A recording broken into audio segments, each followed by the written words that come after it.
Cedere cantares. Aleluia, glória a Deus. Que bom que você está aqui, amada. Estamos no devocional, capítulo 6 do livro de 2 Samuel. A gente vai já começar a leitura, mas antes eu quero te convidar para a gente dar aquele bom dia para o Espírito Santo. Vamos lá? 1, 2, 3 e... Bom dia, Espírito Santo de Deus. Tu és bondoso, querido, amado. O amado de nossas almas, nós chamamos, Santo Espírito, mais do que tudo. Que seja feita a tua vontade em nossas vidas. Nós precisamos de ti. Abre, Senhor, os nossos ouvidos espirituais, a nossa mente, nosso coração. Declaramos cativos a tua voz. Nós queremos, Senhor, te ouvir e te obedecer. Não queremos, Senhor, fazer a nossa vontade, mas que seja feita, Deus, a tua vontade em nossas vidas, em nome de Jesus. Nos atrai, Senhor, para perto de ti. Que possamos, Senhor, fazer tudo segundo o Senhor quer. Que não seja o que a gente queira, Pai, mas que seja a tua vontade, que é boa, agradável e perfeita.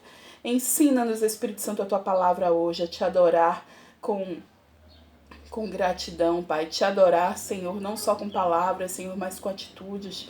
Te adorar verdadeiramente, Deus. Aprender a te adorar, Senhor, do jeito que o Senhor é, o que o Senhor é, pelo o que o Senhor já fez por nós enviando Jesus. Ensina-nos a te adorar, Pai, pelo amor que o Senhor tem por nós, Deus. Que possamos te amar cada dia mais, em nome de Jesus. Amém, glória a Deus. Então, capítulo 6, a gente já está vendo aqui a arca levada para Jerusalém. Então, vamos lá.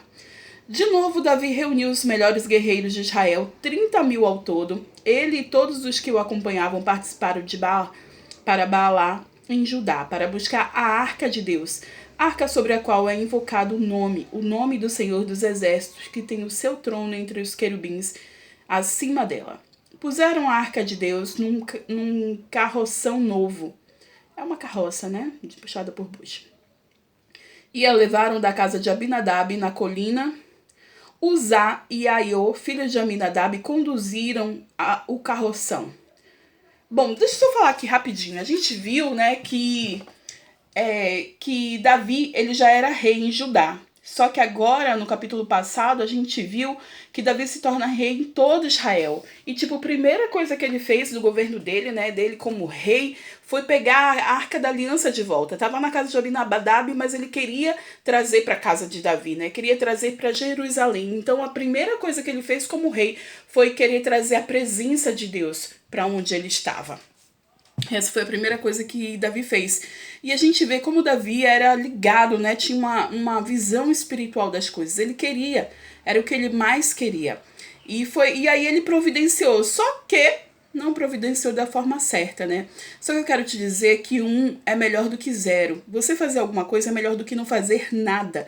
Davi, ele estava fazendo porque ele estava achando que ele estava fazendo direito. A gente vai ver lá na frente que não é da forma que ele achava que era. Ele precisava de orientação, precisava de ajuda, mas ele queria fazer as coisas. E eu tô te falando isso porque muitas vezes a gente acaba não fazendo nada por achar que pode não estar certo ou não, por medo, por sei lá, ceticismo, por alguma coisa, mas a gente precisa fazer. Vamos ver o que eles fizeram, né? Versículo 4. Com a arca de Deus. Aiô ainda andava na frente dela. Davi e todos os israelitas iam cantando e dançando perante ao Senhor ao som de todo tipo de instrumento, de pinho, harpas, liras, tamborins, chocalhos e símbalo. Então a gente viu aqui que Davi foi pegar a arca da aliança do Senhor e ele estava numa alegria só, como Davi era um grande adorador, né? Estava ali cheio de expectativas, cheio de amor, cheio de coisas ali, adorando ao Senhor e chamando o povo também para adorar, né? Com danças, com cânticos. Vamos seguir aqui, versículo 6. Quando chegaram à eira de Nacon, Uzá esticou o braço e segurou a arca de Deus, porque os bois haviam tropeçado. E a ira do Senhor acendeu-se contra Uzá, por seu ato de irreverência. Eita, olha que palavra, irreverência. Você sabe que muitas vezes eu e você, a gente pode estar em irreverência ao Senhor, a gente precisa respeitar. O Senhor, ele trouxe regras. No livro de Levítico, a gente viu muitas regras, né? Muitas leis, muitos detalhes de como deveria fazer, como não deveria fazer. Deus ensinou. Só que aqui eu quero te lembrar uma coisa. Saul tinha matado todos os sacerdotes, lembra? E assim só ficou o filho de um que estava ali com Davi. E de repente ele não sabia bem as regras. Então assim, Davi provavelmente não conhecia como é que tinha que ser as coisas. O que acontece? Aqui a arca nunca poderia ter sido levada por bois, numa carroça. Era sempre pelos sacerdotes que tinham que levar a arca. Somente os levitas podiam tocar nas coisas santas do Senhor. E como Uzá não era simplesmente filho de Abinadab, quando ele foi tocar, porque isso a carroça tropeçou, a arca ia cair, e Uzá foi lá, estendeu a mão para não deixar a arca cair. E no mesmo instante ele morreu. Davi não entendeu nada disso. Então, assim, era por causa da irreverência, porque eles não tinham feito nada como Deus tinha falado com Moisés. E deixou escrito, né? Os sacerdotes sabiam, os levitas sabiam. Vamos ver. Por isso Deus o feriu e ele morreu ali mesmo ao lado da arca de Deus. Davi ficou contrariado, porque o Senhor em sua ira havia fulminado Uzá. E até hoje aquele lugar é chamado de Pérez Uzá. Naquele dia Davi teve medo do Senhor e se perguntou: como vou conseguir levar a arca do Senhor? E por isso ele desistiu de levar a arca do Senhor para a cidade de Davi. Em vez disso, levou-a para a casa de Obed-edom, de Gate. E a arca do Senhor ficou na casa dele por 3 meses. E o Senhor o abençoou e toda a sua família. Aqui eu vou fazer mais um parêntese. Minha líder, ela foi em Israel e ela foi na fazenda de Obed-edom.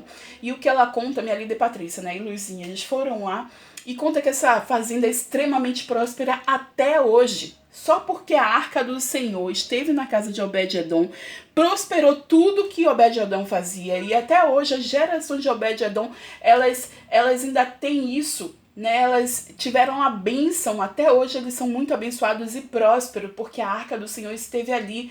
Em tudo Obed-edom foi próspero. Você sabe que lá nessa fazenda é um lugar que hoje é turístico, as pessoas vão visitar, vão conhecer, e lá eles comem, bebem, tem banquetes e ficam à vontade e não precisam pagar nada por isso. Mas as pessoas fazem questão de ofertar, né, de semear ali. E por conta disso, eles cada vez têm mais coisas, e eles também ofertam banquetes para os turistas, e os turistas vão lá e deixam a sua oferta de gratidão ali, semeiam no reino de Deus, sabendo que aquele é um terreno fértil. E é assim a casa de Obed-edom hoje. A fazenda de Obed-edom e toda a família dele é extremamente próspera em saúde, em tudo. Minha líder disse que é incrível e que nós vamos lá, e nós vamos. Amém? Eu quero ir lá e eu também quero que você vá. Em nome de Jesus. Então a gente percebe aqui que Davi ele não sabia o que fazer, como fazer, porque ele não tinha essa orientação de como tinha que ser levada a arca do Senhor. Ela não podia ser levada em carroças, não era em bois, os bois tinham que ser holocaustos, né? Tinham que ser ali ofertados ao Senhor, e não a arca do Senhor sendo levada por animais. Só os sacerdotes podiam pegar, podiam levar, só os levitas podiam tocar nas coisas santas, só que Davi não sabia. E aqui ficou muito claro, ele não sabia o que fazer, e ele deixou ali na casa de Obed-edom, e por 3 meses toda a família de Obed-edom foi abençoada por causa que a arca que teve lá.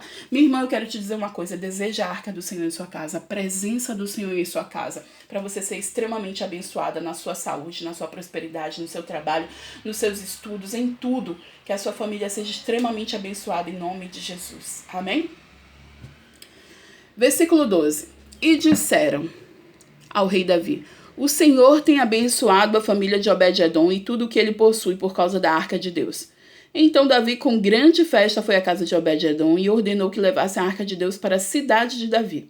Quando os que carregavam a arca do Senhor davam 6 passos, eles sacrificavam um boi e um novilho gordo. Olha, Davi aqui já estava entendendo, já sabia como era.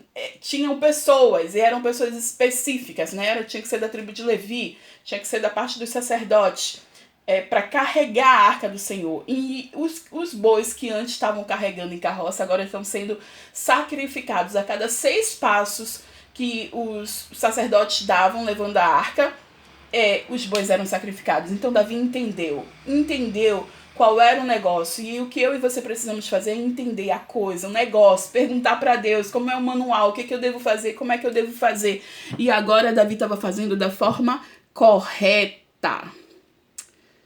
Deixa eu focar aqui pra gente ver. Pronto. Versículo 14.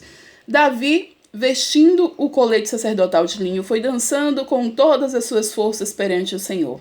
Enquanto ele e todos os israelitas levavam a arca do Senhor ao som de gritos de alegrias e de trombetas, aconteceu que, entrando a arca do Senhor na cidade de Davi, Mical, filha de Saul, observava de uma janela, e ao ver o rei dançando e celebrando perante o Senhor, ela o desprezou em seu coração.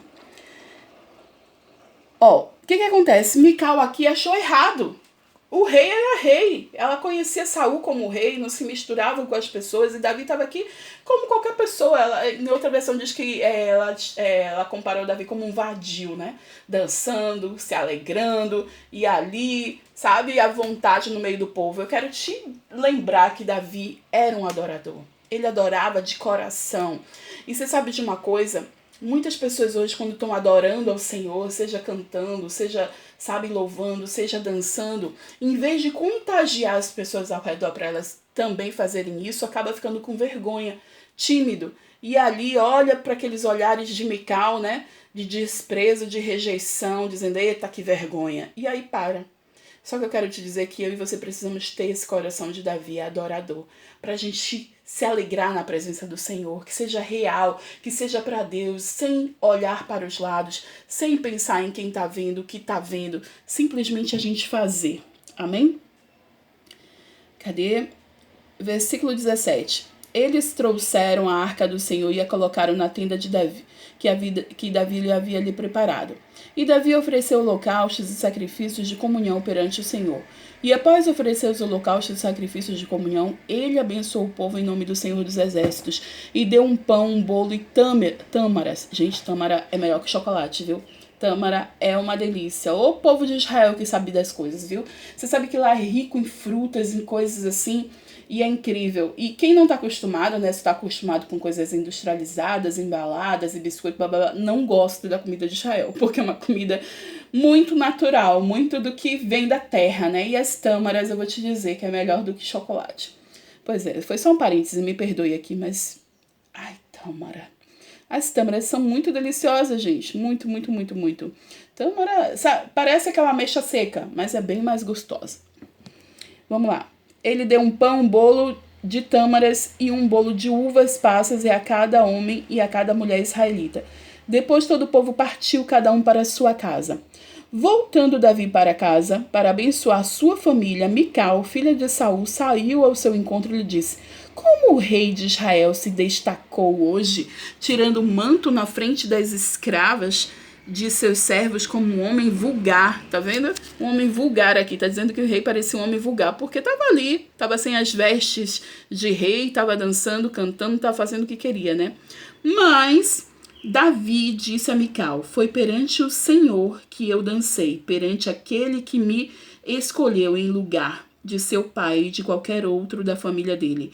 Quando me designou soberano sobre o povo do Senhor, sobre Israel, perante o Senhor, celebrarei e me rebaixarei ainda mais, e me humilharei aos meus próprios olhos, mas serei honrado por essas escravas que você mencionou. E até o dia de sua morte, Mical, filha de Saul, jamais teve filhos. O que a gente vê aqui, né? A Bíblia deixou bem claro que Mical, ela acabou não tendo filhos, ela ficou estéril, e simplesmente foi por causa desse comentário aqui dela, porque ela chamou o rei e disse que ele parecia um vadio, um vulgar, que ele estava fazendo era feio. Só que Davi deixou bem claro que o que ele estava fazendo era para o Senhor e não para as pessoas, e que ele sim se rebaixaria, se humilharia perante ao Senhor quantas vezes fosse preciso, porque ele queria honrar ao Senhor, e é isso que eu e você precisamos fazer. Sabe, honrar o Senhor independente dos olhos que estão ali. E cada pessoa vai ter as consequências do que fez, né? Então, assim, Mical, ela acabou desdenhando de uma autoridade, falando mal de autoridade, uma coisa que eu e você precisamos fazer. Nunca falarmos mal de autoridade. A gente precisa orar, abençoar e não ficar de murmuração.